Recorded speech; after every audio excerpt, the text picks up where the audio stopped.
የእግዚአብሔር ቃል በምሳሌ መጽሐፍ ምዕራፍ 12 ከቁጥር 15 ጀምሮ ሲናገር እንደዚህ ይላል። ተላላ ሰው መንገዱ ትክክል መስሎ ይታየዋል፣ ጠቢብ ሰው ግን ምክርን ይሰማል ብሎ ይናገራል። ተላላ ሰው መንገዱ ትክክል መስሎ ይታየዋል፣ ሰነፍ ሰው መንገዱ ትክክል መስሎ ይታየዋል፣ ጠቢብ ሰው ግን ምክርን ይሰማል። በዚህ ዘመን የትም ብትሄዱ ወዴትም ብትገቡ ወዴትም ብትወጡና ብትወርዱ በብዛት የምታገኙት ነገር ቢኖር ምክር ነው። ጋዜጠኞች የምክር አምድ አላቸው፣ የሀገር መሪዎች አማካሪ አላቸው። በአሁን ሰዓት በጣም ርካሽ ነገር ቢኖር የትም የሚገኝ ነገር ቢኖር ምክር ነው። ምክር የብዙ ሰዎችን ህይወት አበላሽቷል፣ የብዙ ሰዎችን ህይወትም አቃንቷል። ምክር ብዙ ህልሞችን አጨናቅፏል፣ እንደዚሁም ደግሞ የብዙ ሰዎች ህልም እውን እንዲሆን አድርጓል። ምክር አዳኝም ገዳይም የሆነ ነገር እንደሆነ እንድታቁ ፈልጋለሁ። የተንኮለኛ ሰው ምክር ክፉ ወጥመድ እንደሆነ፣ ደግሞ መልካም ምክር ጋሻ እንደሆነ የእግዚአብሔር ቃል ይናገራል። ወዳጆቼ ያላገቡ የትዳር አማካሪዎች፣ አስተምረው የማያውቁ አስተማሪዎች፣ እንደዚሁም ደግሞ አገልግለው የማያውቁ የአገልግሎት መካሪዎች፣ መርተው የማያውቁ የመሪነት አስተማሪዎች በጣም ብዙ ናቸው። ምክርን በተመለከተ ይሄ ትውልድ ይሄ ዘመን ብዙ ሰዎች ስለ ምክር ያላቸው አመለካከት የተንሻፈፈ የተዛባ እንደሆነ ይሰማኛል። በምክር ከምንጠቀም ሰዎች ይልቅ በምክር የምንጎዳ ሰዎች ብዙ ነን። ይሄ ደግሞ ምክንያቱ ምንድነው? ምክር ምን ማለት እንደሆነ በሚገባ ካለማወቅ ወይንም ደግሞ ስለ ምክር የተሳሳተ ግንዛቤ ከመያዝ የተነሳ ብዙዎቻችን ህልማችን እንዲጨናገፍ ካሰብንበት ሳንደርስ እንድንደናቀፍ ምክንያት እንደሆነ ይሰማኛል። ውድ የመልካም ወጣት ታዳሚዎች በደንብ አርጋችሁ ብትሰሙኝ ምናልባት ይሄ ወደፊት ከዚህ በኋላ 5 ዓመት 10 ዓመት 20 ዓመት በኋላ ወይ ኢትዮጵያ ውስጥ ወይ ከኢትዮጵያ ውጪ እግዚአብሔር እድሜ ከሰጠን ልንገናኝ እንችላለን። ነገር ግን ዛሬ ከሰዓት የምነግራችሁ ነገር ከልቤ ከውስጤ ልትጠቀሙ የምትችሉበትን ሐሳብ አካፍላችኋለሁ። በዚህ ትምህርት በኋላ ስለ ምክር ያላችሁ አመለካከት እንደሚቀየር ተስፋ አድርጋለሁ። እግዚአብሔር ደግሞ ህይወታችሁን በድል በፍሬያማነትና በበረከት እንደሚሞላው አምናለሁ። ምክርን በተመለከተ ብዙ ሰዎች አጋጥመውኛል። ከነዚህ መካከል ምከረኝ ብለው መክረው የሚሄዱ ሰዎች አጋጥመውኛል። አንዳንድ ሰዎች ምከረኝ ብለው ይመጡና መክረው ይሄዳሉ። ሌሎች ሰዎች ደግሞ ከናካቴው ምክር የሚባል ነገር መስማት የማይወዱ ሲመከሩ የተገረፉ ያህል የሚሰማቸው በጣም ብዙ ሰዎች አሉ። መካሪዎቻቸውን እንደ ጠላት የሚቆጥሩ እንደ ክፉ የሚቆጥሩ ተው ተይ ብሎ የሚላቸውን ሰው እንደ ምቀኛ እንደ ክፉ እንደ ተንኮለኛ የሚቆጥሩ ሰዎችን አጋጥሞኛል። አንዳንድ ሰዎች ደግሞ አንዳንድ ወጣቶች ለይስሙላ ያህል ብቻ በማስመሰል ምክርን የሚሰሙ ሰው ወጣቶችም አሉ። ሌሎች ደግሞ አሉ መስማት የሚፈልጉትን ብቻ መርጠው የሚሰሙ ብዙ ነገር ከኤስ ከዜድ ተነግሯቸው ሲያበቁ ከዛ ውስጥ ግን ትንሽ የተወሰነውን ብቻ ከነሱ የልብ ሐሳብና ፍላጎት ጋር የሚስማማውን ብቻ የሚሰሙ ሰዎች አጋጥሞኛል። ሌሎች ደግሞ የተነገራቸው ምክር ሳይሆን ያኛው ምክር ገልብጠው አንሻፈው ደግሞ የሚሰሙ ሰዎችም አጋጥሞኛል። ስለዚህ እናንተ ከየትኛው ወገን እንደሆናችሁ ባላውቅም ነገር ግን የሆነኛው ቦታ እንደምትሆኑ አስባለሁ። አንዳንዶች ምክር ይወዳሉ፣ ይሰማሉ፣ ምክርን ተግባራዊ ያደርጋሉ። አሁን መጽሐፍ ምን አለ? ተላላ ሰው አለ መንገዱ በፊቱ የቀናች ይመስለዋል አለ፣ ጠቢብ ሰው ግን ምክርን ይሰማል አለ። አንዳንድ ሰው ምክርን ይሰማል፣ ሌላ ሰው ደግሞ መከራን ይሰማል።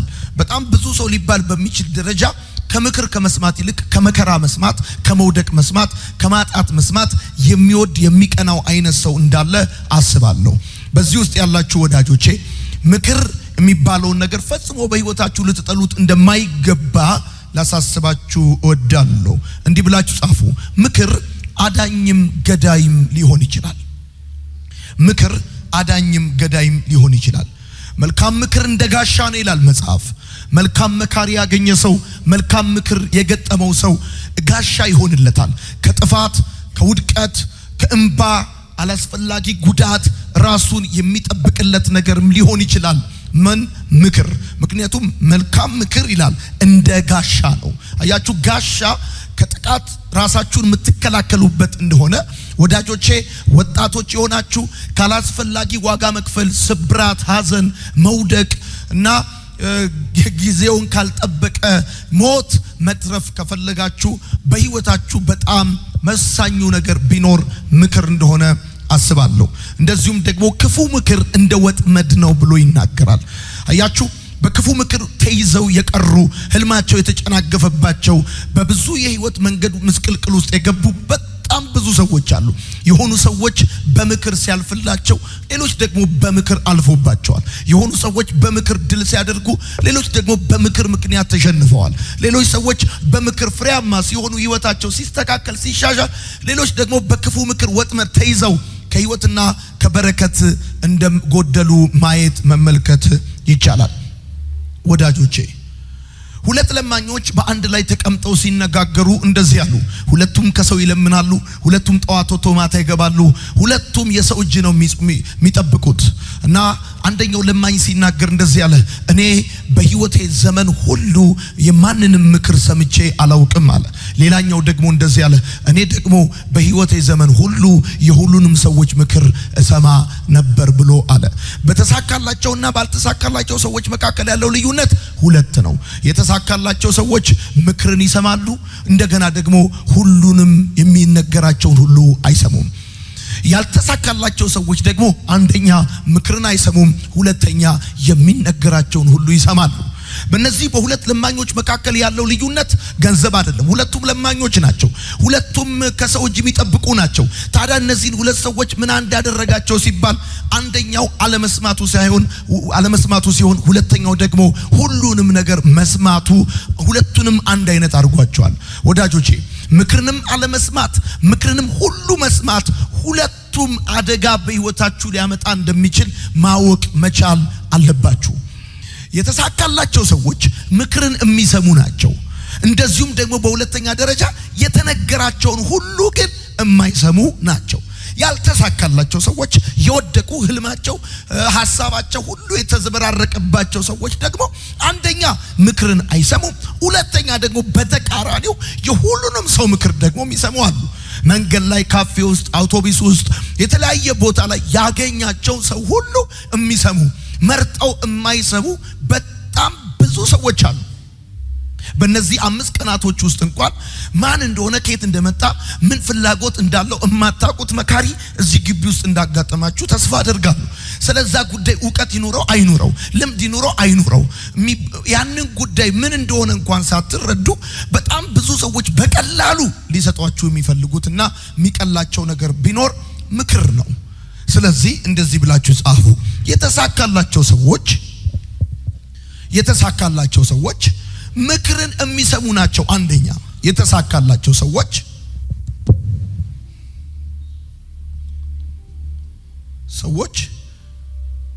ምክርን የሚሰሙ ናቸው። አንደኛ። ሁለተኛ የተነገራቸውን ሁሉ ግን የማይሰሙ ናቸው። ብራዘር የተነገረን ሁሉ አትስማ። በዜና በማህበራዊ ሚዲያ ገብቷል፣ በአካል በርቀት በልዩ ልዩ መንገድ ብዙ ነገር ትሰማለህ። የተነገረውን ነገር ሁሉ የምትሰማ ከሆነ ትወድቃለህ። የተሳካላቸው ሰዎች ልዩነቶቸው ዋና ነገራቸው ምንድነው? አንደኛ ምክርን ይሰማሉ፣ ሁለተኛ የተነገራቸውን ሁሉ ግን አይሰሙም። ጻፉ። ያልተሳካላቸው ሰዎች ደግሞ አንደኛ ምክርን አይሰሙም፣ ሁለተኛ የተነገራቸውን ሁሉ ደግሞ ይሰማሉ። የተነገራቸውን ሁሉ ደግሞ ይሰማሉ። አያችሁ፣ በህይወታችሁ በጣም የምትገረሙባቸው ሰክሰስፉል ሰዎች ምንድነው ልዩነታቸው ካላችሁ የተነገራቸውን ሁሉ አለመስማታቸውና ምክርን ደግሞ መስማታቸው ሲሆን፣ የወደቁ ሰዎች በየመንገዱ በየተለያየ የህይወት መንገድ ላይ የምታዩቸው ደግሞ በጣም ብዙ የህይወት ሁኔታ ውስጥ ያሉ ሰዎችን ብትመለከቷቸው በብዛት ማለት ይቻላል ሁሉም ባይሆንም የተነገራቸውን ሁሉ የሚሰሙና ምክርን የማይሰሙ እንደሆኑ ትገነዘባላችሁ። ወዳጆቼ ለመሆኑ ምክር ምን አይደለም? ጻፉ። ለመሆኑ ምክር ምን አይደለም? ምክር ምን አይደለም? ቅድም ነግራችኋለሁ። መልካም ምክር እንደ ጋሻ ነው ይላል መጽሐፍ። አያችሁ፣ ህይወታችሁን ከውድቀት፣ አይናችሁን ከእንባ፣ ልባችሁን ከስብራት፣ ህልማችሁን ከጭንገፋ ማዳን ከፈለጋችሁ በጣም ኢምፖርታንቱ ነገር ቢኖር ምክር ነው። በጣም ኢምፖርታንቱ ነገር ምክር ነው።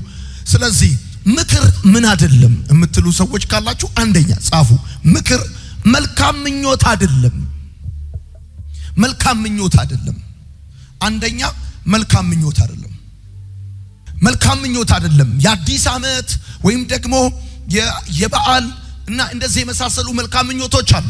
አንድ ሰው ይመክርሃል ማለት ወይም ደግሞ ስለ ምክር ሊኖርህ የሚገባው ግንዛቤ ሰው ሲመክርህ መልካም ምኞቱን እየገለጠልህ አይደለም። እንዲሆንልህ አዲሱ ዓመት የሰላም የጤና የብልጽግና እንዲሆን እመኝልሃለሁ እያለህ አይደለም። አያችሁ ብዙ ጊዜ እኛ የምንሳሳተው ነገር ምንድነው? ስለ ምክር ያለን ግንዛቤ የተሳሳተ ስለሆነ ነው። እኛን ምክርን በተመለከተ ወይም ደግሞ ሊመክሩን የተቀመጡ ሰዎችን በተመለከተ ስንነጋገር ሰዎቹ መልካም ምኞታቸውን እንዲገልጹልህ ኤክስፔክት እንዳታረግ። ምክር መልካም ምኞት አይደለም። ሁለተኛ ምክር አስተያየት አይደለም።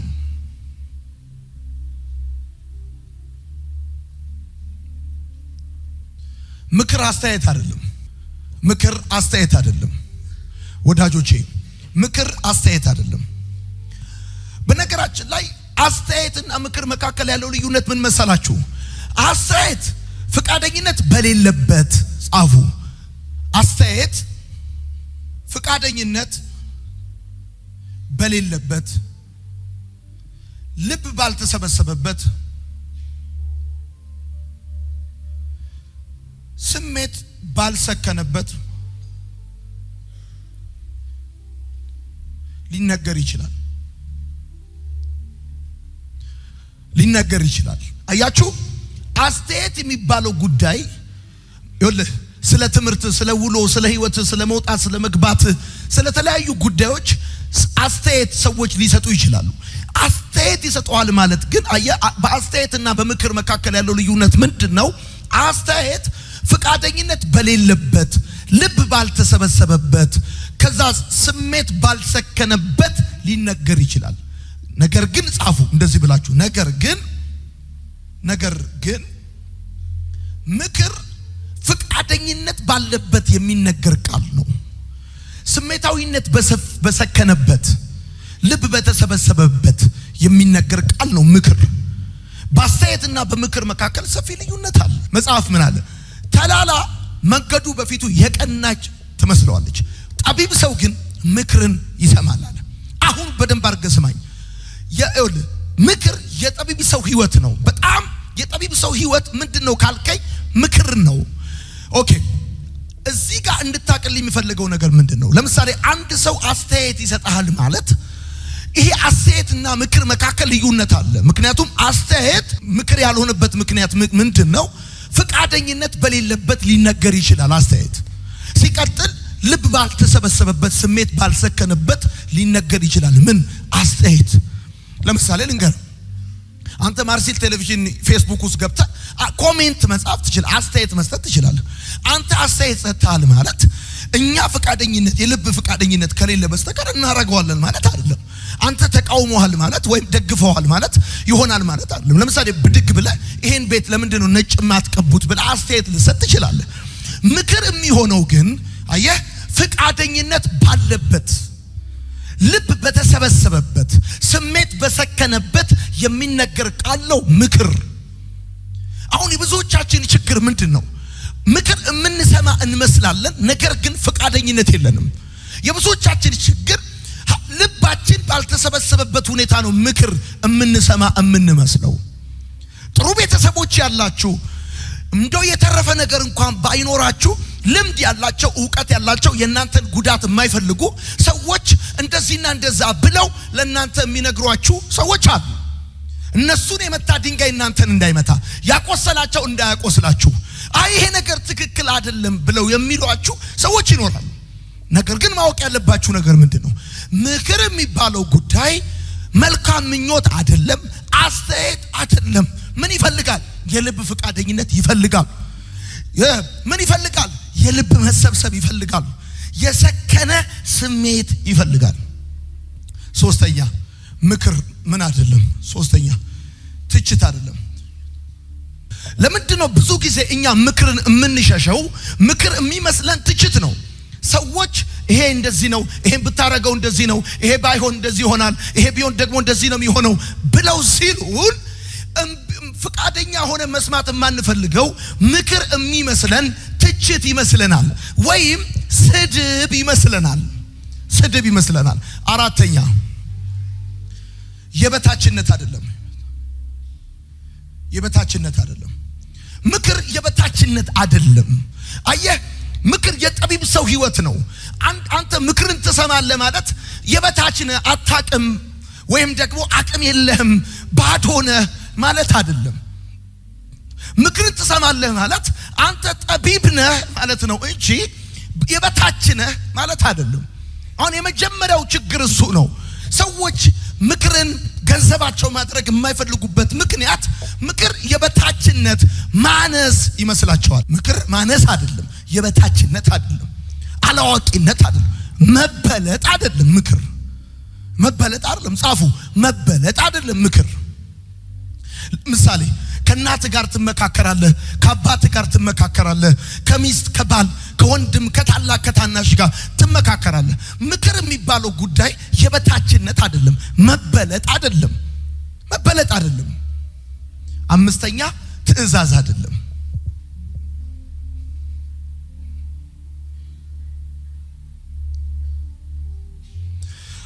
ለዚህ ነው ብዙዎቻችን ምክር የሚባለው ነገር የማንፈልግበት ምክንያት ምንድነው? አንደኛው ብዬ የማምነው እኔ ትእዛዝ ስለሚመስለን ነው።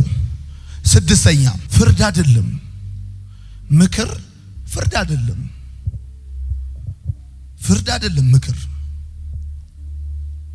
ሰባተኛ በልብ ውስጥ ለተመኘኸው ወይም አስቀድመ ለወሰንከው ነገር የሚሰጥ ማረጋገጫ አይደለም። አየህ፣ አሁን የብዙዎቻችን ችግር ምንድነው? ምክር የሚመስለን ነገር በልባችን ውስጥ አስቀድመን ለወሰንነው ነገር ሰዎች ማረጋገጫ እንዲሰጡን እንፈልጋለን። ምክር የሚባለው ነገር በልብ ውስጥ ለተመኘኸው ወይም አስቀድመ ለወሰንከው ነገር የሚሰጥ ሰርቲፊኬት አይደለም። አገባለሁ ብለህ፣ ነግዳለሁ ብለህ፣ ከሀገር ወጣለሁ ብለህ፣ የተለያየ ነገር ሆናለሁ ብለህ ስታበቃ በልብ ለተመኘኸው ለዛ ነገር የሚሰጥህ ማረጋገጫ አይደለም። በልብ ካለው ካንተ ፍላጎትና ስሜት ጋር ሊስማማም ላይስማማም ይችላል።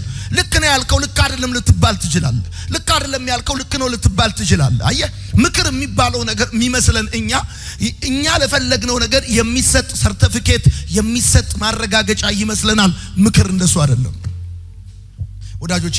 መጽሐፍ ሲናገር እንደዚህ ይላል፣ ሕዝቤ ዕውቀት ከማጣቱ የተነሳ ጠፋ። አየህ፣ በጣም መሰረታዊ ነገር ነው። ይሄንን ብራዘር በደንብ አድርገህ እንድትሰማ ይፈልጋለሁ። እግዚአብሔር በዚህ ዓመት በልቤ ካስቀመጠው ዋና ሐሳብ መካከል አንዱ ምክር የሚባለው ጉዳይ ነው።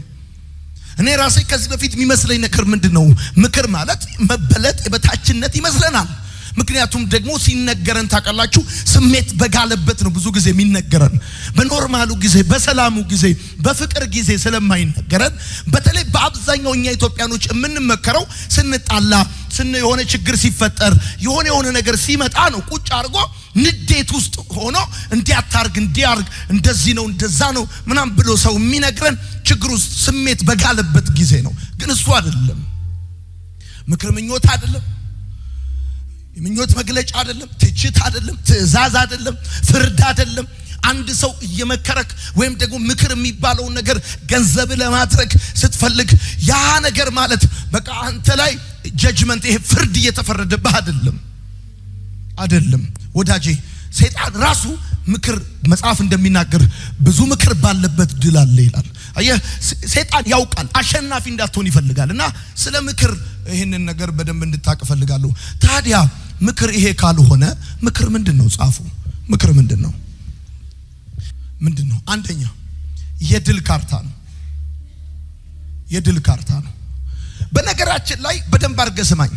መጽሐፍ ቅዱስ ሰዎች ምክርን እንዲሰሙ ያበረታታል። መጽሐፍ ቅዱስ ሰዎች ምክርን እንዲሰሙ ያበረታታበት ምክንያት ምን መሰለ?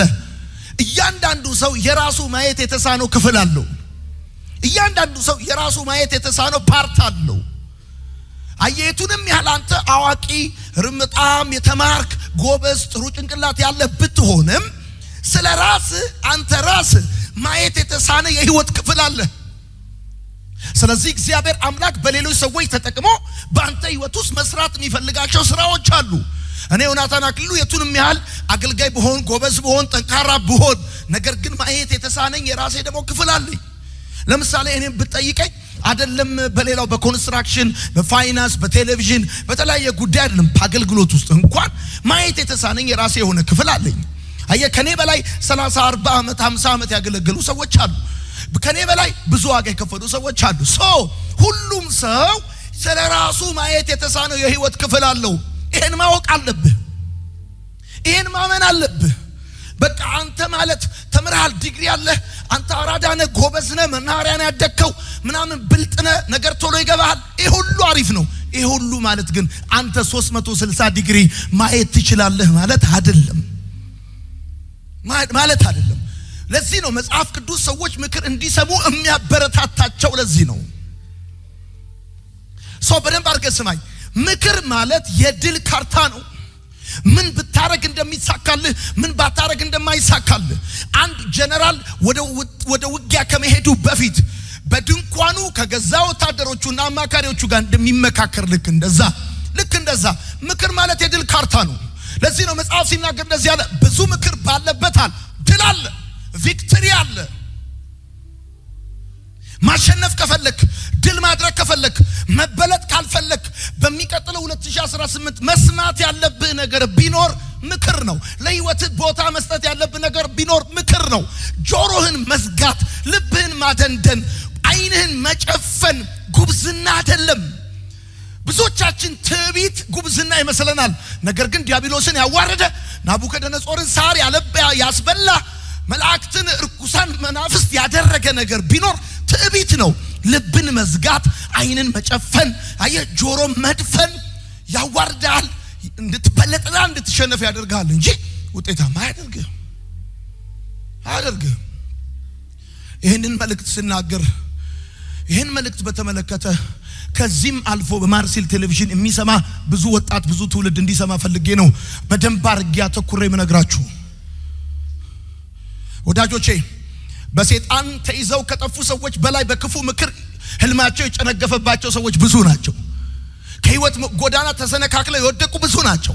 በክፉ መካሪዎች ምክንያት ከቤተሰቦቻቸው የተለዩ፣ ከትምህርታቸው የተጨናገፉ፣ ከአገልግሎታቸው የወጡ፣ ከህልማቸው የቀሩ፣ እየቻሉ እንደማይችሉ እያወቁ እንደማያውቁ ብዙ ነገር መሆን ሲችሉ ምንም ነገር ሳይሆኑ ሰፈር ላይ የቀሩ በብዙ ክፉ መካሪዎች ምክንያት የተነሳ የተበጠበጠ ቤተሰብ፣ የፈረሰ ትዳር ልነግርህ አልችልም። የጠፋ ንብረት ልነግርህ አልችልም።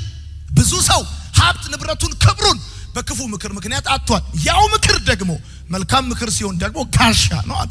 ምክር የድል ካርታ ነው። የድል ካርታ እንዴት ብናረገው እንዴት ባናረገው አየህ ቤት በኩል ብትወጣ እንዴት ሆነ ነገሮችን ብታረግ ሰክሰስፉል እንደምትሆን ምክር በጣም ኢምፖርታንት ነገር ነው።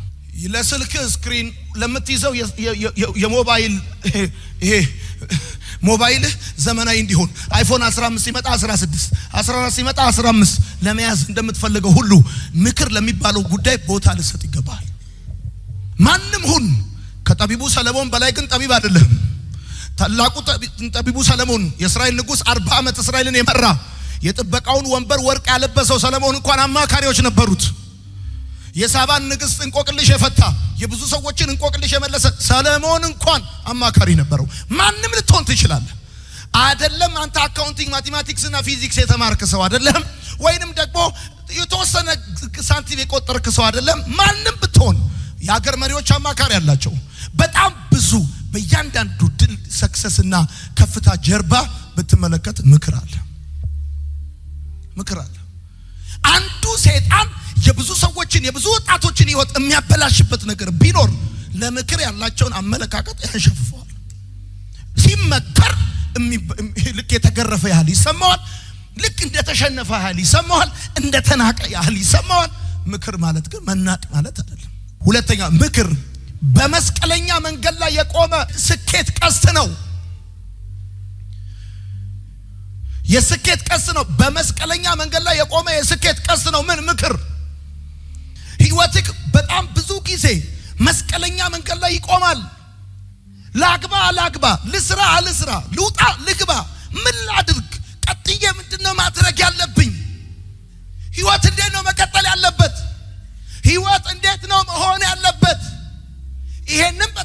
ተመለከተ። በደም ስማኝ። መስቀለኛ መንገድ ላይ ስትቆም ምክር ማለት የስኬት አቅጣጫ ጠቋሚ ቀስ ነው። ለምሳሌ ልንገርህ፣ ከአዲስ አበባ ስትወጣ ወይም አዲስ አበባ ስትገባ በተለያየ ቦታ በተለያየ ቦታ እንደዚህ ቀስቶች ታያለህ። እንደዚህ ይላል፣ ወደ ቃሊቲ ወደ ጎሆሮ ላይ ይልሃል። እና የት ነው መሄድ የምትፈልገው? ቀስቶቹን ስታይ ይነግርሃል። ምክር ማለት መስቀለኛ መንገድ ላይ የቆመ የስኬት ቀስት ነው። በእኔ አቆጣጠር ወጣትነት ማለት መስቀለኛ መንገድ ነው። ወጣትነት ማለት እድሜክ ከ18 ዓመት እስከ 29 ዓመት ሲሆን ማለት መስቀለኛ መንገድ ነው ያለው። መስቀለኛ መንገድ ላይ መጣል።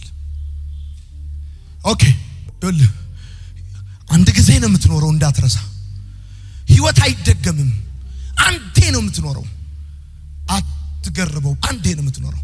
ይሄን አንዴ የምትኖረውን ህይወት እንዳትበላ፣ ይሄን አንዴ የምትኖረውን ህይወት እንዳትሸወድ፣ ይሄን አንዴ የምትኖረውን ህይወት አትደግመውም።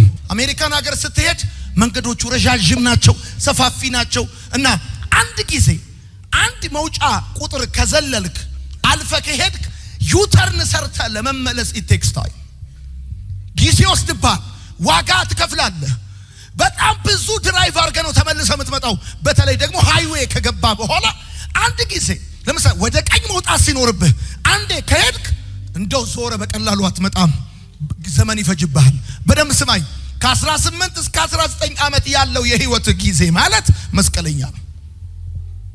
መስቀለኛ መንገድ ላይ ነው ያለው። እሱ ብቻ አይደለም፣ በእድሜ ብቻ አይደለም፣ በህይወትም ብዙ ጊዜ መስቀለኛ ጊዜ ያጋጥማቸዋል። በትዳር፣ በስራ፣ በግንኙነት፣ በህይወት መስቀለኛ። ይሄ የሚያስኬድ ይመስላል፣ ይሄ የሚያስኬድ ይመስላል፣ ይሄ የሚያስኬድ ይመስላል፣ ይሄ የሚያስኬድ ይመስላል። የመስቀለኛ መንገድ ክፋቱ ምንድነው ካላችሁኝ፣ ሁሉም የሚያስኬድ ይመስላል፣ ሁሉም ትክክል ይመስላል። ወጣት ልጅ ስትሆን ሁሉም ይወድህ ይመስላል፣ ሁሉም ካንተ ጋር ይመስላል፣ ሁሉም በቃ ትክክል ይመስልሃል፣ እምትችል ይመስልሃል፣ አቅም ያለ ይመስልሃል። እና የዛን ጊዜ እንዳትሸወድ፣ እንዳትበላ። አንድ ጊዜ ህይወት ካመለጠ በኋላ ድጋሚ ነገሩን እጅ ለማስገባት ዋጋ ያስከፍልሃል። ብራዘር፣ ተው የምትባለው ነገር ክፋት ይመስልሃል። እቤት ያለው ተው ይልሃል፣ ውጭ ያለው በል ይልሃል። እቤት ያለው ተው ይልሃል፣ ውጭ ያለው በል ይልሃል። እቤት ያለው ጠላት ይመስልሃል፣ ውጭ ያለው ወዳጅ ይመስልሃል። ከዛ ኮንፊውዝድ ነው የምትሆነው። አየህ፣ እቤት ያለው ቁጭ በል ይልሃል፣ ውጭ ያለው ተንስ ይልሃል። በቃ ከዛስ ሁሉ ነገር ትክክል ነው የሚመስልህ። ምክር መስቀለኛ መንገድ ላይ የቆመ የስኬት ቀስት ነው። ልምድ ካለው ሰው የሚገኝ ዕውቀት ነው። ብዙ ሰዎች ምክር የሚባለው ጉዳይ የትም ሜዳ የትም ኳስ ሜዳ የሚገኝ አርገው ያስቡታል። ነገር ግን ምክር የትም ሜዳ የትም ኳስ ሜዳ የሚገኝ የትም ማህበራዊ ሚዲያ ላይ የምትቃርመው ጉዳይ አይደለም። በነገሩ ላይ ልምድ ያለው በነገሩ ላይ ዕውቀት ያለው ሰው የሚሰጥህ ሐሳብ ነው። ልምድ ካለው ሰው የሚገኝ ሐሳብ ነው። አየህ፣ ምንም ነገር በተመለከተ ለምሳሌ ልንገር፣ አዲስ አገልግሎት መጀመር የምታስብ ከሆነ እኔ ገና የዛሬ 10 ዓመት አሁን መስከረም 18 ሲመጣ አጠቃላይ አገልግሎቱን ከጀመርኩ 10 ዓመቴ ነው። የዛሬ 10 ዓመት ሐዋሳ ከተማ ስመጣ ሌዊን እኔና ባለቤቴ ስንመጣ አንድ ፓስተር ፒያሳ አገኘሁት ሐዋሳ። እንደዚህ ያለኝ የ20 ዓመት መንገዱን በ2 ዓመት መሄድ ትፈልጋለህ አለኝ። አዎ ስለው 3 ምክር መከረኝ። ይሄን አድርገው የ20 ዓመት መንገዱን ያሳጥርልሃል፣ በ2 ዓመት ትሄዳለህ አለኝ። 3 ነገር ነገረኝ። ብራዘር በደንብ አድርገህ ስማ። ልምድ ካለው ሰው የሚገኝ ዕውቀት ነው። እንዳንተ ከሚያስብ እንዳንተ ከሚፈልግ አንተ የምትውልበት ቦታ የሚውል አንተ የምታረገውን የሚያረግ ሰው ዝም ብሎ የሚሰጥህ ነፃ ምሳ አይደለም። ልምድ ካለው ሰው በዛ ጉዳይ የደማ ያለቀሰ የቆሰለ በዛ ጉዳይ ያተረፈና የከሰረ ሰው የሚሰጥህ ዕውቀት ነው። በዛ ጉዳይ ሌሎች ለሊት ቁጭ ብለው አድረዋል። ሌሎች ብዙ መከራ ከፍለዋል፣ ሌሎች ብዙ ዋጋ ከፍለዋል። ልምድ ካለው ሰው የሚገኝ ዕውቀት ነው እንጂ ምክር ማለት ዝም ብሎ ተራ አስተያየት እንዳይመስል። አንተ ማኪያቶ እየጠጣ የምትሰማው ምክር ብዙ ሰው ብርድ እየጠጣ ነው ያገኘው ያወቀው። አንተ እድለኛ ነህ፣ አንተ እድለኛ ነህ። ሻይ እየጠጣ ጥሩ ሶፋ ላይ ቁጭ ብለህ የሚነገረው ነገር ጥላቻ ይመስልሃል። ያ ጥሩ ሶፋ ላይ ቁጭ ብለህ የምትሰማው ነገር ግን ብዙ ሰው በጨለማ በሌሊት በሐሩር ተቃጥሎ ያመጣው ጉዳይ ነው። ሲነገርህ እንደ ርካሽ ጉዳይ አትቁጠረው። ተላላ ሰው መንገዱ በፊቱ የቀናች ትመስለዋለች። ጠቢብ ሰው ግን አለ ምክርን ይሰማል። አየህ፣ ምክር መስማት ዊዝደም ነው፣ ዊዝደም ነው፣ ጥበብ ነው። ምክርን መስማት ሲነገርህ የናቀው ነገር ነገ እንድትናቅ ያደርጋል። ሲነገርህ ያከበርከው ነገር ያከብራል፣ ያከብራል። አራተኛ ምክር ፍቅር ባለበት የሚነገር ጠቃሚ ቃል ነው። በነገራችን ላይ ማንም ምንም ይንገርህ የሚነግርህን ነገር ከመንገሩ በፊት ላንተ ጄኒዩን የሆነ ላቭ እንዳለውና እንደሌለው መጀመሪያ ቼክ አድርግ። ይኸውልህ የሚመክርህ ሰው ላንተ አርቲፊሻል ፍቅር እንደሌለው እውነተኛ ፍቅር እንዳለው ቼክ አድርግ። ምክር ማለት ፍቅር ባለበት የሚነገር ጠቃሚ ቃል ነው። አንዳንድ ጊዜ ሰዎች ሲነግሩህ አየህ በአስመሳይነት ሊነግሩ ይችላሉ። ካንተ ጥቅም ፈልገው ሊነግሩ ይችላሉ። አንዳንድ ሰዎች ያንተን ውድቀት ፈልገው ሊነግሩ ይችላሉ። እውነተኛ በነገራችን ላይ አንድ እውነት ልንገራችሁ። እኔ በደረስኩበት እኔ እንግዲህ ኖሬም አንብቤም በተለያየ መንገድ በደረስኩበት ከእግዚአብሔር ቀጥሎ በአብዛኛው እንደው ሙሉ ብዬ ብጠቀመው ደስ ይለኛል። ከእግዚአብሔር ቀጥሎ እናንተን የምር የሚወዳችሁ ቤተሰባችሁ ነው። አንዳንዴ አልፎ አልፎ ሊባል ይችላል አይደል? ከእግዚአብሔር ቀጥሎ የምር የሚወዳችሁ ፋሚሊያችሁ ነው። ከእግዚአብሔር ቀጥሎ የምር የሚወዳችሁ ጓደኛችሁ አይደለም። አሁን የብዙ ወጣት ግብግቡ ምንድነው?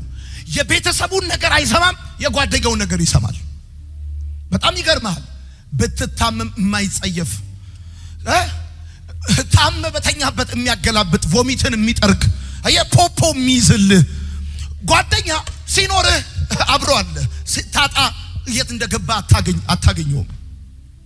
የምር ብቻህን የቀረህ ጊዜ፣ ያቃተህ ጊዜ፣ የከፋ ጊዜ ይሆንልኛል ብለህ ወጥተህ ሳይሆንልህ ብትመለስ ፊቱን ሳያጠቁር የሚቀበል ፋሚሊ አለ፣ ቤተሰብ አለ። ሁሉ ጊዜ wherever you go የትም ግባ፣ እስር ቤት ግባ፣ የፈለክበት ግባ አለ። አሁን የመጀመሪያው ነገር እንድታቅም ፈልገው ነገር ይሄን ነው። ምክር ፍቅር ባለበት የሚነገር ጠቃሚ ቃል።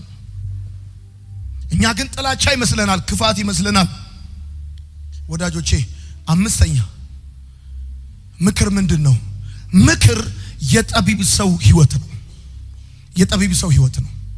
ይኸውልህ ሰው ጆሮ ስላለው ምክር አይሰማም። አይምሮ ሲኖረው ነው ምክር የሚሰማው።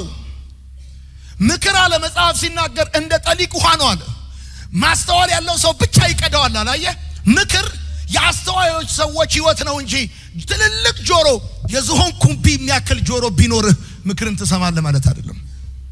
ምክር ለመስማት የሚያስፈልገው ጆሮ ሳይሆን አይምሮ ነው፣ ማስተዋል ነው። ማስተዋል ነው። በጣም አስተዋይ እንደሆንክ የሚነግርህ ፊዚክስ ብቻ አይደለም፣ ማቴማቲክስ ብቻ አይደለም። በጣም አስተዋይ እንደሆንክ ከሚነግርህ ነገር አንዱ ምንድነው ካልከኝ ምክርን የመስማት አቅምህ ነው። ስድስተኛ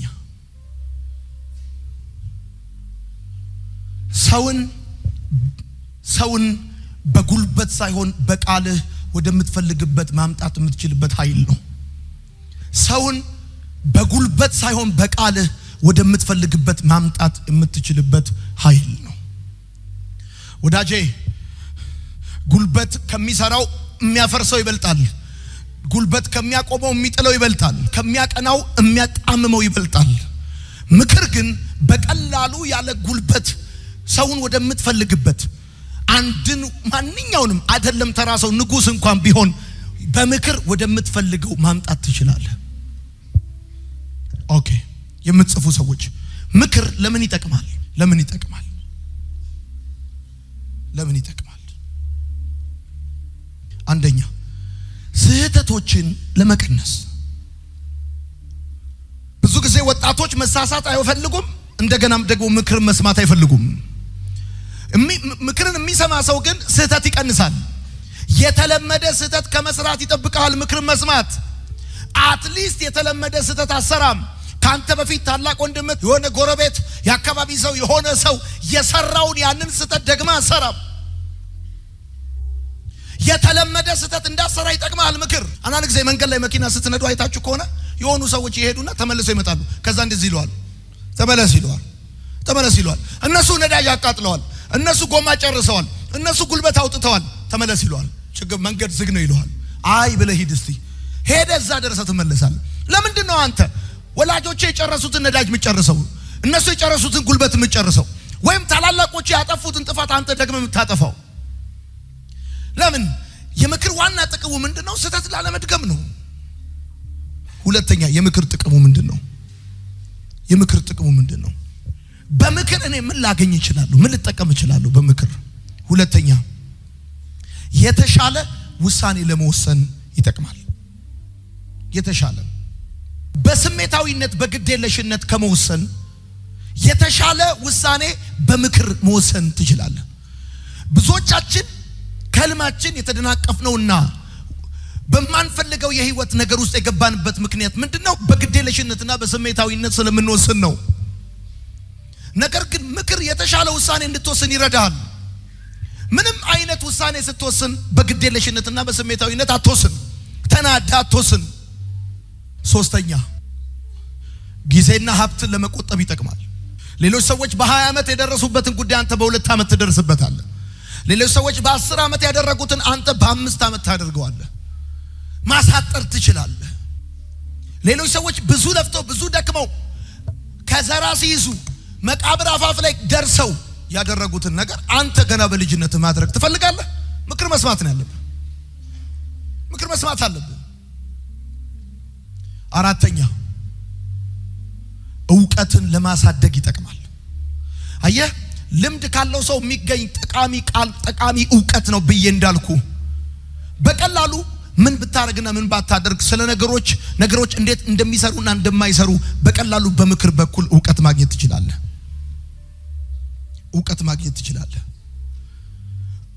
አምስተኛ ማህበራዊ ግንኙነትን ለማሳደግ ይጠቅማል። ምክር የሚሰማ ሰው ሶሻሊ በጣም ኤክሰለንት የሆነ ግንኙነት ይኖረዋል። ማህበራዊ ግንኙነቶችን ማሳደግ ትችላለህ። ስድስተኛ ድጋፍ ይሆናል፣ ምርኩዝ ይሆናል። ቀና ስትል፣ ስትራመድ፣ ስትሰራ፣ ህልም ሲኖርህ፣ ሐሳብን ለማሳካት ስትንቀሳቀስ ገፊው ብዙ ነው፣ ምቀኛው ብዙ ነው። ከግራ ከቀኝ ከፊት ከኋላ አደናቃፊው ብዙ ነው። በምክር ግን ተደግፈ መቆም ትችላለህ።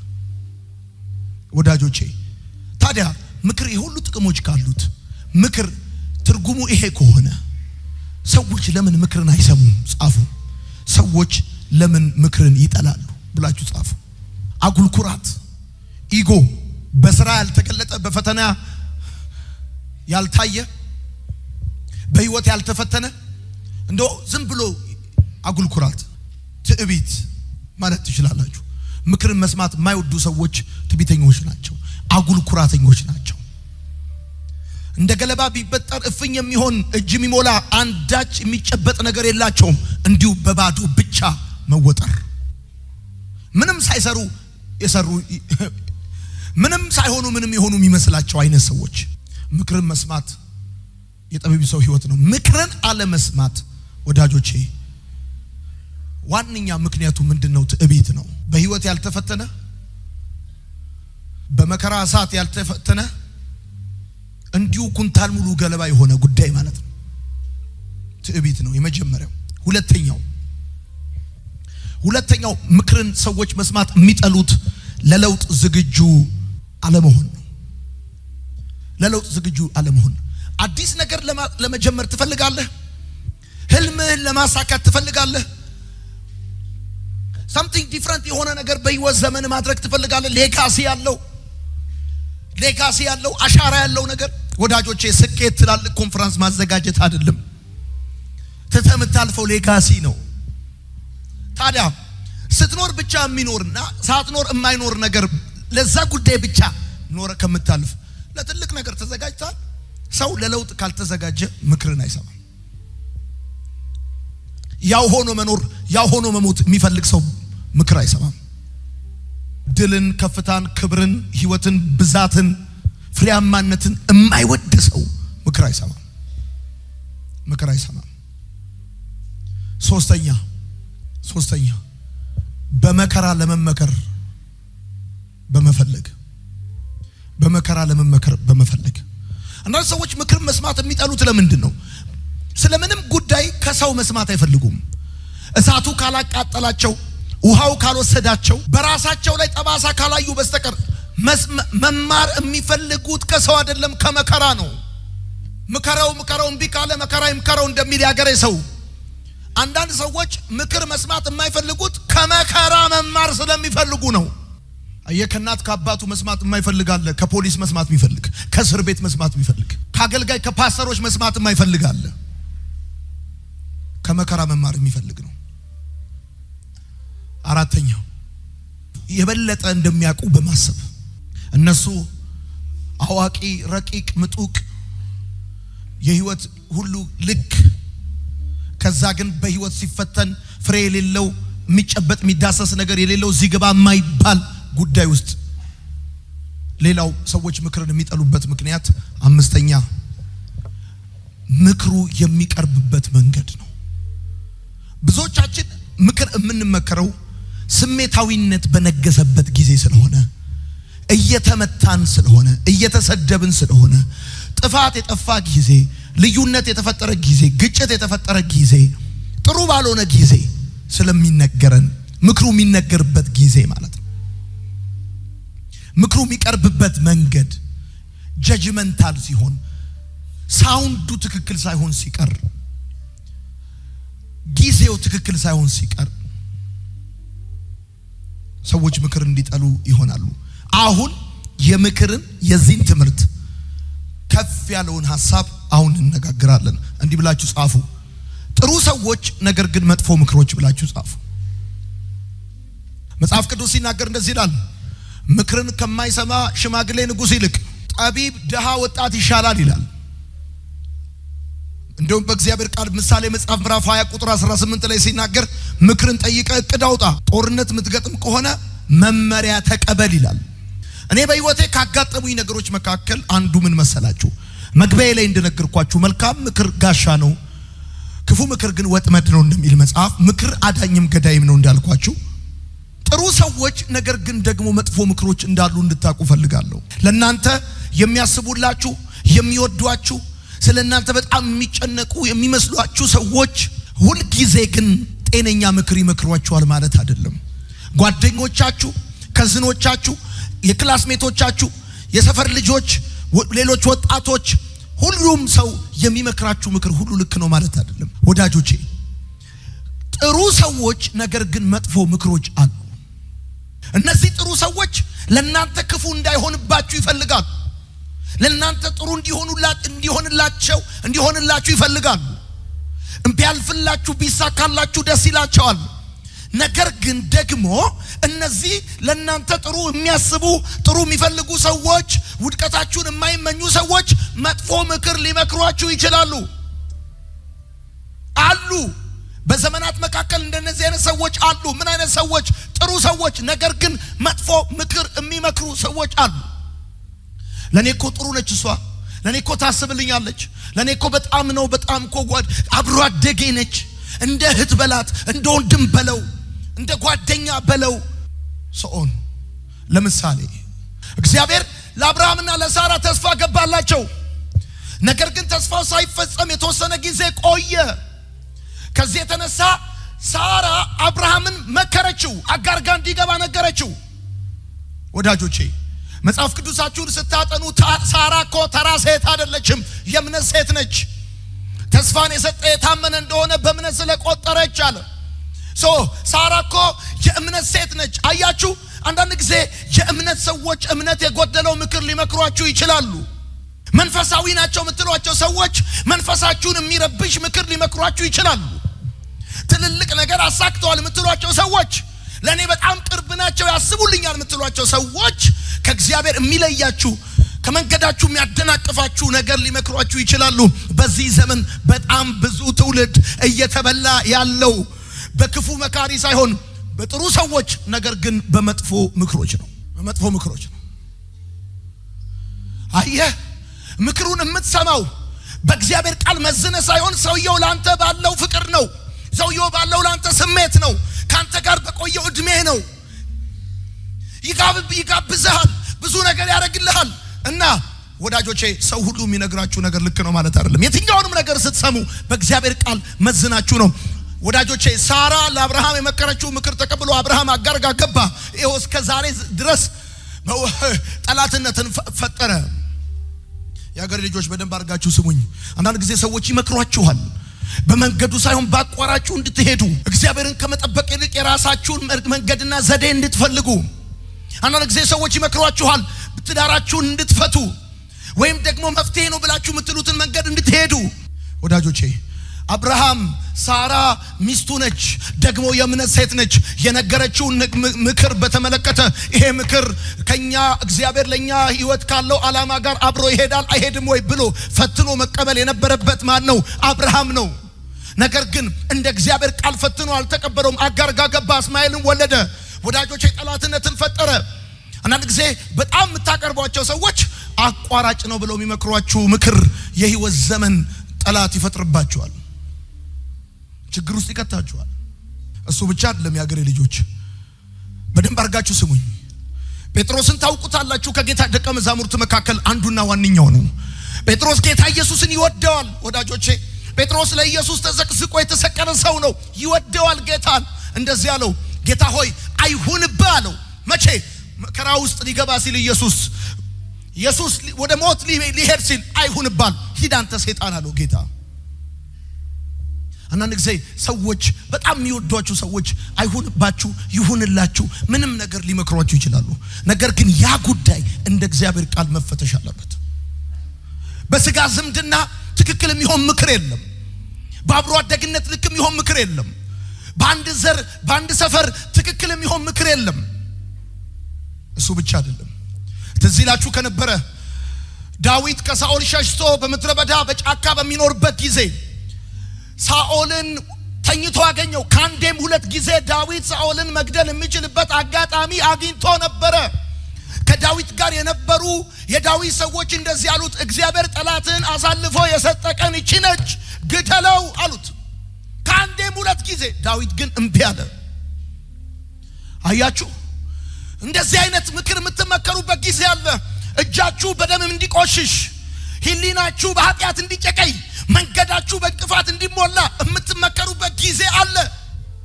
እነዚህ ሰዎች ከዳዊት ጋር የተሰደዱ ናቸው። እነዚህ ሰዎች ለዳዊት መልካም የሚፈልጉ ናቸው።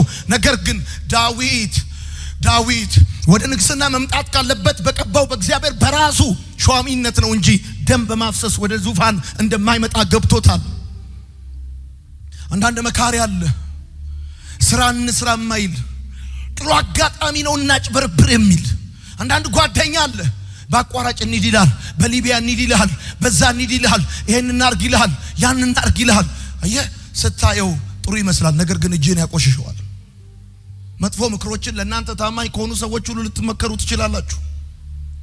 በዚህ ዘመን በጣም ብዙ ቤተሰብ እየተቸገረ ያለው ነገር ምንድነው? ቤተሰብ እቤት ተው ይላል፣ ጓደኛ ውጭ አርግ ይላል። ብዙ ወጣት ደግሞ ይገርማል፣ ቤተሰቡን ከመስማት ይልቅ ጓደኛውን መስማት ይቀለዋል። ለምን? ጓደኛው የስተቱ ትርፍ ተጠቃሚ ነው፣ የውድቀቱ ትርፍ ለቃቃሚ ነው። አየ ቤተሰብ ደግሞ እንዳትወድቅ እንዳትጠፋ እንደዚህ ልክ ድመት ልጇን በጥርሷ እንደምትነክስ ብዙ ነገርን እንደዚህ ይዞ አንተን ማትረፍ አንተን ማዳን ይፈልጋል። ግብ ይገጥማል፣ ከውጪ ድቤ ይመታላል፣ ይደልቅልሃል። አየ ስፓርታከስ አንተ እኮ ጀግና፣ አንተ እኮ ጎበዝ ምናምን ይልሃል። የሰራህበትን እየወስክ ትደፋል። መጨረሻ ላይ ባዶ እጅን ስትቀር ወደ ቤት ተመልሰህ ትመጣለህ እና ቤተሰብ ግብ ይዟል። አሁን ችግሩ ምንድነው? ለኔ እኮ ጥሩ ነው ላንተ እኮ ጥሩ ነው ማለት ላንተ እኮ ታማኝ ነው ማለት ልክ ነው የሚነግር ሁሉ ማለት አይደለም።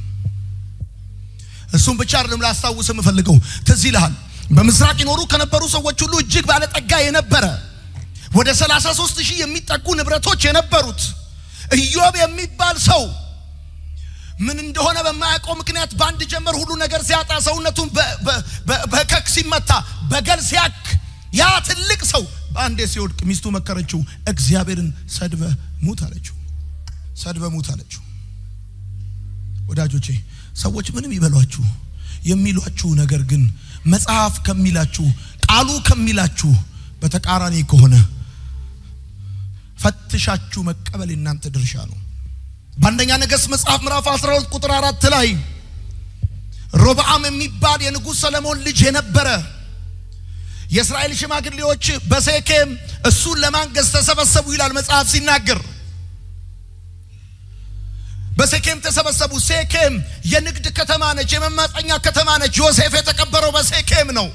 ለአብዛኛው ለ12ቱ የእስራኤል ነገድ አማካኝ የሆነ ቦታ ነው ሴኬም። እና የእስራኤል ሽማግሌዎች ተሰበሰቡ። ለ40 ዓመት ሰለሞን እስራኤልን መርቷታል።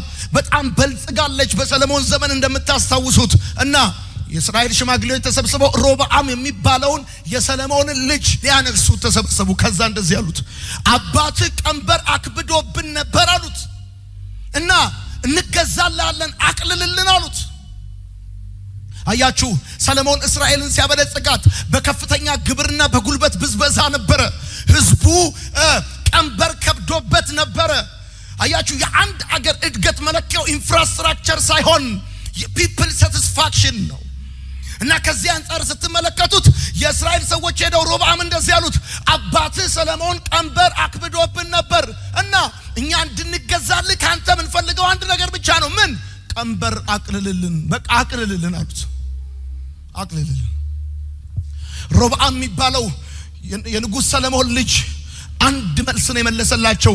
ከ3 ቀን በኋላ ተመልሳችሁ ነው፣ ከጥቂት ቀን በኋላ ተመልሳችሁ ነው አላቸው።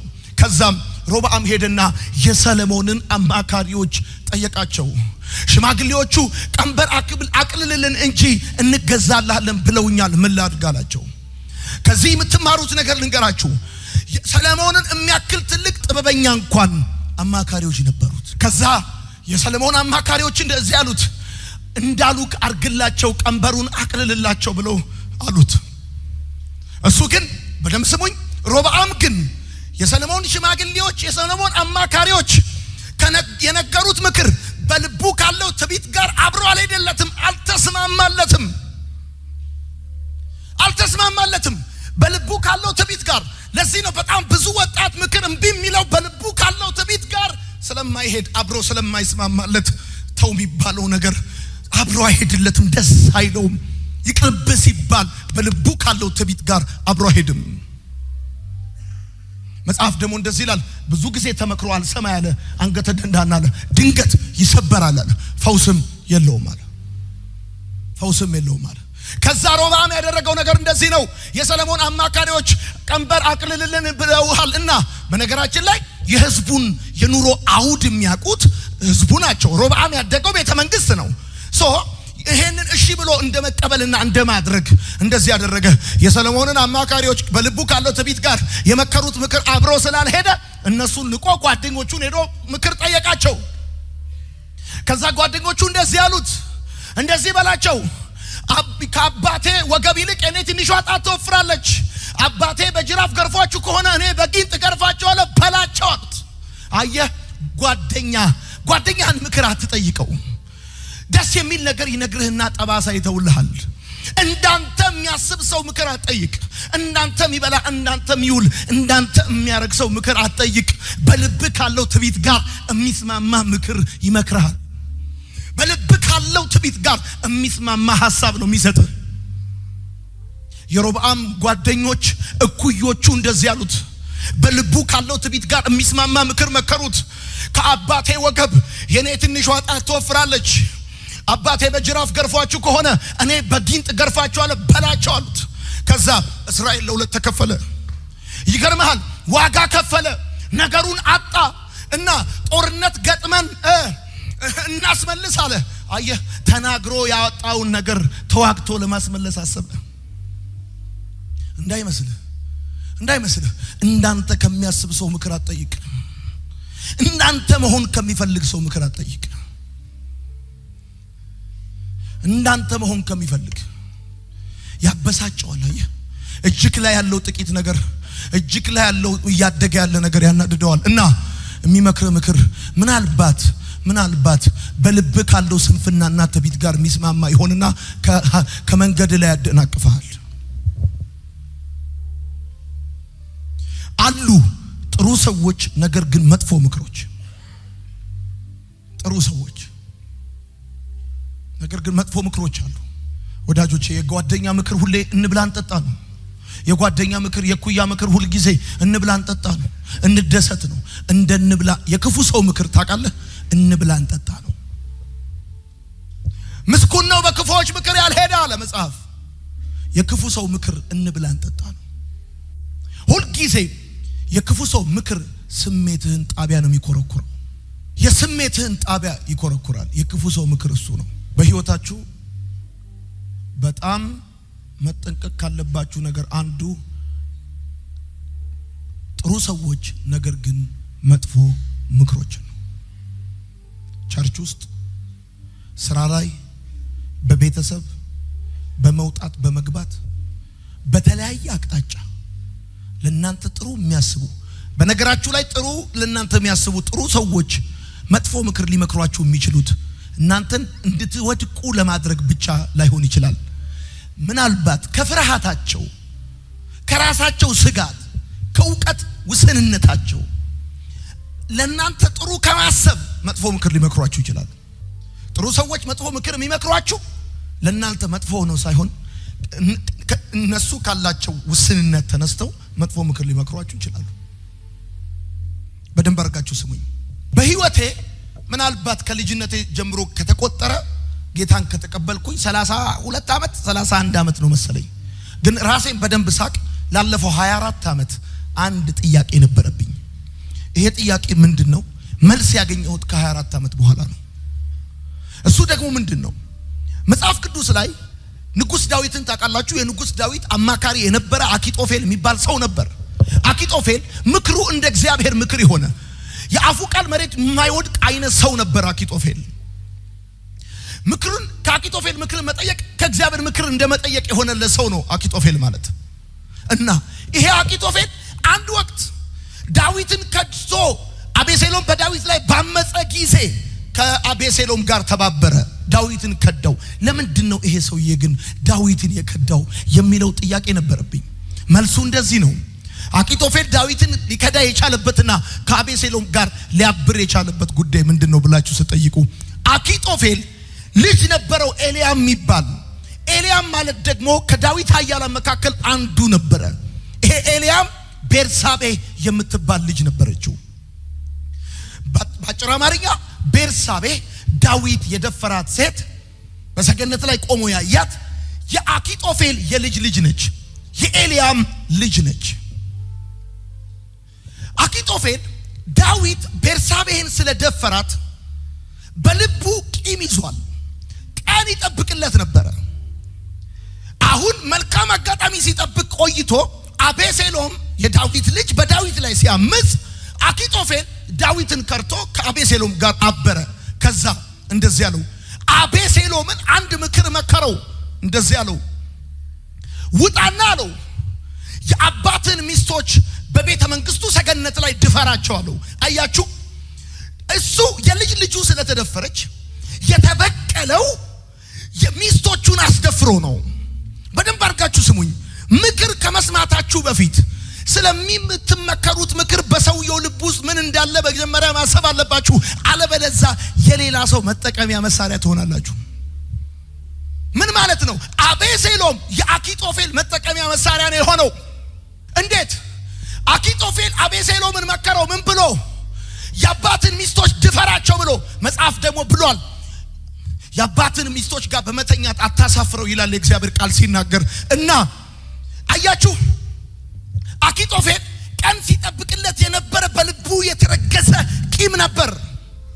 እና ይሄንን ቂም ቀን ሲጠብቅ ስለነበረ ልክ አቤሴሎም በዳዊት ላይ ሲያምጽ ጠበቀና ከአቤሴሎም ጋር ሆነ። አቤሴሎም ደግሞ መከረው። ምን ላርግ ብሎ ጠየቀው። ማንን? አኪጦፌልን። አኪጦፌል እንደዚህ አለው፣ አውጣና ድፈራቸው አለው። ሄሎ ማንም ምንም ይምከራችሁ፣ ስለምትመከሩት ምክር በሰውየው ልብ ውስጥ ምን ጉዳይ እንዳለ መጀመሪያ እርግጠኛ ካልሆናችሁ የዛ ሰውዬ መጠቀሚያ መሳሪያ ነው የምትሆኑት። ለምሳሌ ልንገራችሁ። አንድ ሰው ስለ ዮናታን ምን ትመክረኛለህ ብለህ አንተ ልጠይቀው ትችላለህ። በደም ስማኝ፣ ልጠይቀው ትችላለህ። ስለ ዮናታን ምን ትመክረኛለህ ብለህ። ሰውየው ግን አስቀድሞ ከዮናታን ጋር ምን አይነት ግብብነት እንዳለው ምን አይነት ጉዳይ እንዳለው ካላወቅ፣ ምናልባት ሰውየው እኔን ሊያጠቃ እኔን ሊያጠፋ የሚፈልግ ከሆነ አንተን እኔን ማጥፊያ መሳሪያ አድርጎ ሊጠቀምብህ ይችላል። መጀመሪያ ለምሳሌ አንተ ከጎረቤት ምክር ልሰማ ትችላለህ። ጎረቤቶች ስለ አባትና ስለ እናት በልባቸው ምን እንዳለ መጀመሪያ you have to know። አለበለዚያ አንተን ተጠቅመው ይሄኛውን ቤት ሊያፈርሱ ይችላሉ። ከሆነ 20-30 ዓመት በፊት በመሬት ኬስ ተጣልተው ሊሆን ይችላል። በእነሱ ምክንያት ቀረብኝ የሚለው ጥቅም ሊኖረው ይችላል። አየህ፣ በሆነ ጉዳይ እና ፋይናንስ ያደርጋል። አየህ፣ ቤተሰብ ገንዘብ ሲከለክልህ ጎረቤት ፋይናንስ ያደርጋል። ፋይናንስ በርታ ይላል። እና ለምንድን ነው ይሄን ምክር የሚመክርህ? ወዶ ላይሆን ይችላል። መጀመሪያ ቼክ ማድረግ ያለብን ነገር ማንም ምንም ይንገርህ፣ ስለዛ ጉዳይ አስቀድሞ በልቡ ውስጥ ምን እንዳለ ማወቅ አለብህ። አለበለዚያ የዛ ሰውዬ መጠቀሚያ መሳሪያ ነው የምትሆነው። መጠቀሚያ መሳሪያ ነው የምትሆነው። ቢ ኬርፉል። መጠቀሚያ መሳሪያ ትሆናለህ። ከማንም ምንም ምክር ከመቀበል በፊት ስለዛ ጉዳይ በዛ ሰው ውስጥ ምን ጉዳይ እንዳለ you have to know, you have to check። በሁለት በተለያዩ ባልና ሚስቶች መካከል የተወለዱ ልጆች አባት እናት መበቀል ይፈልጋል፣ እናት አባት መበቀል ትፈልጋለች። የአባት ዘመድ ወይም የሚስት ዘመድ ያኛውን አታክ ማድረግ ይፈልጋሉ። የቆመውን ፋብሪካ ዜሮ ማስገባት ይፈልጋሉ። ንብረት እንዲወድም ይፈልጋሉ። በመካከል ልጆችን እንደ አጥፍቶ ጠፊ ቦምብ መሳሪያ ይጠቀማሉ። ገብቷል? ያስታጥቃሉ። እነሱን ፋይናንስ ያደርጋሉ። አንተ ትገባና በማታውቀው ጉዳይ አንዱን ታፈነዳለህ። መጀመሪያ you have to check ማወቅ አለብህ። እና ሰዎች ጉዳታቸውን ሲነግሩ መበደላቸውን ሲነግሩ ቦስ ሳይድ በቦታው ካልነበርክና ካላወቅ ቼክ ካላረክ በፍጹም ኢንተርፊር እንዳታረግ። የያኛው ሰውዬ ምናልባት ያንተን አቅም ተጠቅሞ ካውንተር አታክ መልሶ ማጥቃት ጨዋታ ሊከፍት ፈልጎ ሊሆን ይችላል። በማታውቀው ጉዳይ ገብተህ ድሉ ለዛውም ያንተ አይሆንም። ባይዘው በዚህ ጉዳይ የሚመጣው ድል ያንተ አይሆንም። ምክር ከባድ ነው። ምክር ከማ ብላችሁ ጻፉ። አሁን ምክር ከማ ታዲያ ምክር ከማ ልስማ። ምክር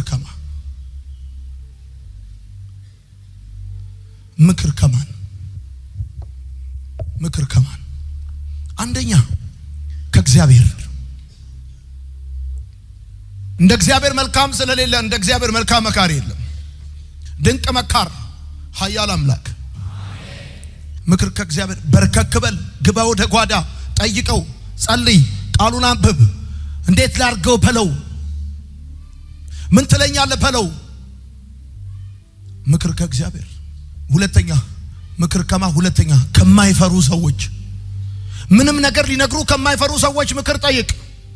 ምንም ነገር ለመንገር ከማይፈሩ ሰዎች። አየህ፣ የሚፈሩ ሰዎች እንደሚገባ አይነግሩህም፣ ይቆረመማሉ። የመልካም ምኞት መግለጫ ሊነግሩ ይችላሉ። ምንም ነገር ሊነግሩ ከማይፈሩ ሰዎች። ሶስተኛ በልባቸው ማሰብ ከሚችሉ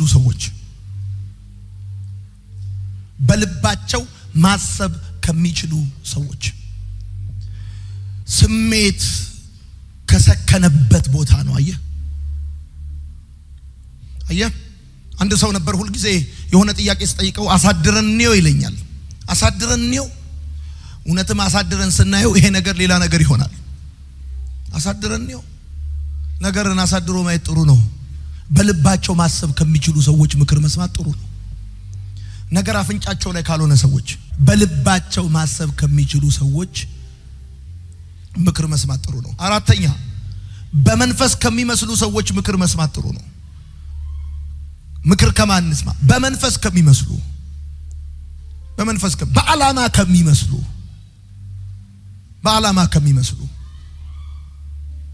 በዓላማ ከሚመስሉ ምንድነው ዓላማ ካንተ? ዓላማ ምንድነው? ቅድም ነግሬሃለሁ። ዓላማ ምንድነው? ለምሳሌ እኔ አሁን የሩሲያው ሰላይ የሚል መጽሐፍ አነባለሁ አላነብም? ዓላማ የመሰለል አይደለም። አምስተኛና የመጨረሻ ልምድ ካለው ሰው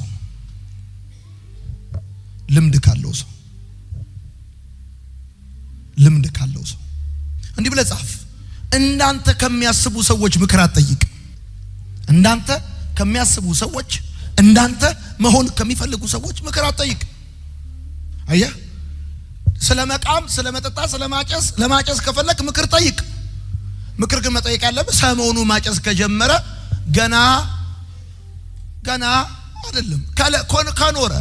አየህ፣ በመጠጥ ጉበቱ ከፈነዳ፣ ክብሩን ካጣ፣ ብዙ ነገሩን ካጣ፣ ልምድ ካለው ሰው ነው ምክር መጠየቅ ያለብህ።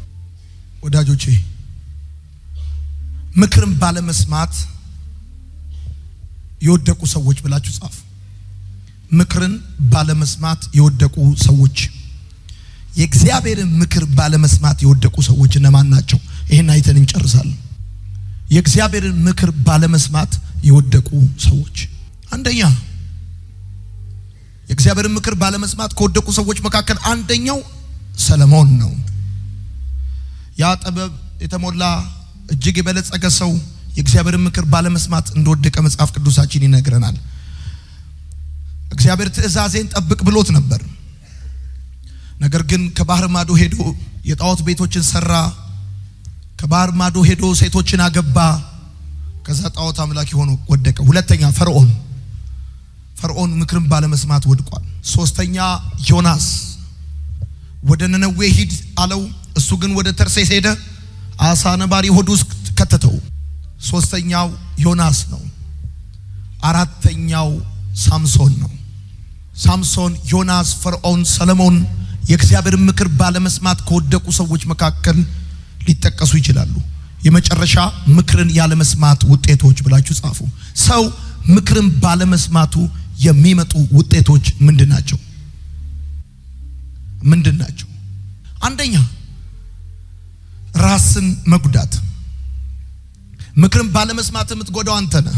በነገራችን ላይ እናትህ በህይወት እያለች አባትህ ብዙዎች ያንተን መጥፎ ነገር ላለማየት ይመኙ፣ ይተጉ፣ ይለፉ ይሆናል፣ ይጨነቁ ይሆናል።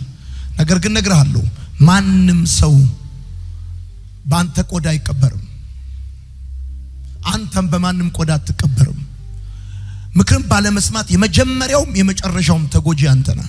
ለተወሰኑ ጊዜያቶች አካባቢዎችህን ልትነካካ ትችላለህ። ነገር ግን ዋነኛው አሁን ለምሳሌ ብዙዎቻችን እኮ ለወላጆቻችን ስንል ትምህርት ቤት ሄደን ለራሳችን ስንል እኮ የምንኖር ሰዎች ነን። አሁን አልሄድልሽም ሄድልሻለሁ እያልን ትምህርት ቤት ሄደን አልማርልሽም ብለን ለወላጆቻችን ምንማርልን እኮ ምን መስለው። ነገር ግን አሁን የምንኖረው ለራሳችን ነው። የምትጠቀመው የምትጎዳ የመጀመሪያ የምትጎዳው ራስህ ነው። ሁለተኛ ጥፋት፣ ብዙ ጥፋት ይሆናል። ብዙ ጥፋት ይሆናል። ምክርን ያለ መስማት ውጤት ጥፋት ነው። ብዙ ነገርን፣ መልክን፣ ክብርን፣ ልጅነትን፣ አቅምን፣ ህይወትን፣ ህልምህን፣ ብዙ ነገርን ታጣለህ። ሶስተኛ ምክርን ባለመስማት አላስፈላጊ ግጭት ውስጥ ትገባለህ። መጎዳት የሌለብህን ጉዳት ትጎዳለህ። መመታት የሌለብህን ትመታለህ። አላስፈላጊ ስብራት ውስጥ ትገባለህ። አላስፈላጊ ግጭት ውስጥ ትገባለህ። የማይሆን ጠባሳ በራስህ ላይ ታስቀራለህ። አላስፈላጊ ግጭት ውስጥ ትገባለህ።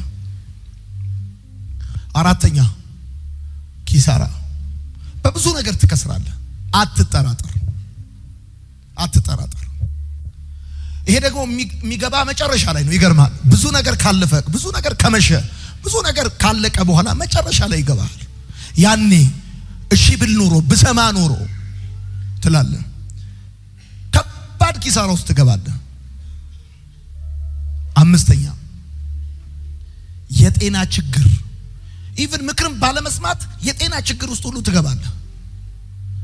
ከፍተኛ ለሆነ የስነ ልቦና ቀውስ ትዳረጋለህ። አሁን በህይወት እያለች እናት ብዙ ዋጋ ከፍላ ስታበቃ ከሞተች በኋላ እማትመልሰው ጸጸት ውስጥ ትገባለህ። ብዙ በልጆች በብዙ ጉዳይ ከፍተኛ የሆነ የጤና ችግር ውስጥ ትገባለህ። ስድስተኛ እና የመጨረሻ መንፈሳዊ ውድቀት ውስጥ ትገባለህ። ምክርን ባለመስማት መንፈሳዊ ውድቀት ውስጥ ትገባለህ።